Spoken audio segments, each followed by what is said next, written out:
It's based on a 1920 study by scientists slash psychologists Watson and Rayner, who were interested in conditioning emotional responses. In this particular study, they were trying to elicit a fear response from a formerly neutral stimulus. So in the study, there was a small child. He was about 1 year old. His name was Albert. He was known as Little Albert. And he was a stolid child. He never cried. He was a calm kid. So they thought he'd be a good fit. And in this study, they used a neutral stimulus, in the case being a rat, as you can see, and response to that neutral stimulus was he was calm, he was happy, it didn't bother him. He was a calm child in general. So they stuck him in a room and they just paired him with this rat. At times he would want to play with the rat, he'd see the rat, he would be fine. He was calm, happy Albert.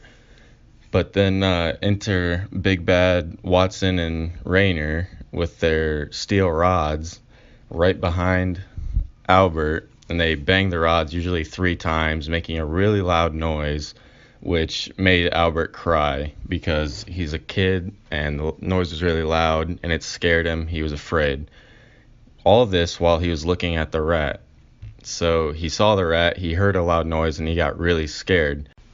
The way that they determined a fearful response was through crying, trembling, crawling away, or arms flailing, because he can't say he had a fearful response, so they use these physical attributes. And based on this, they prescribed names to these. The banging of the steel rod was the unconditioned stimulus, with the unconditioned response of fear, which was dominantly crying and things of that nature. So these were just natural things that would happen to any baby, even if the rat per se was not there. And they repeated this procedure time and time again.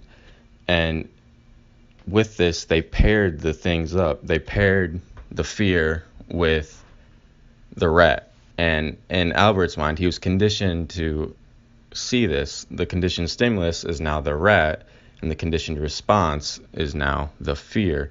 So even without the banging of the metal behind him, seeing the rat stimulated this because he was conditioned to be afraid, so he made the proper response of fear. And they wanted to know how far this would go, what it all meant, and what it would do to him. So then comes the topic of generalization. As you can see, a rat could be seen as anything white or anything an animal or anything furry, and this was apparent in Albert later in life. He was afraid of a Santa Claus's beard when he saw it. He was afraid of other animals, anything with fur like wool cloth or white animals. It reminded him of the rat, which in turn reminded him of the fear, which was brought on by the banging of the rods. And over time, it was about a month when they retested him, he was a little bit older and he was still afraid.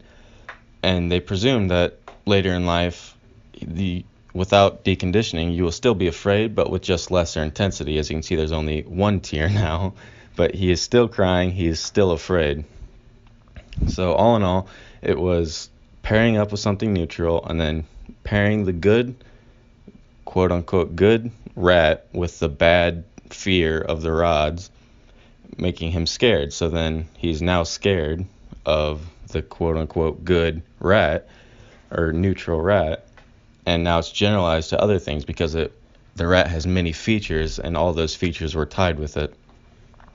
And this as a whole helps psychology to know with pairing and understanding emotions and conditioning and how we can deal with this. But in this specific case, Albert did not go through deconditioning, so he was grown up with that fear, which could be really detrimental, and generalization makes it unspecific.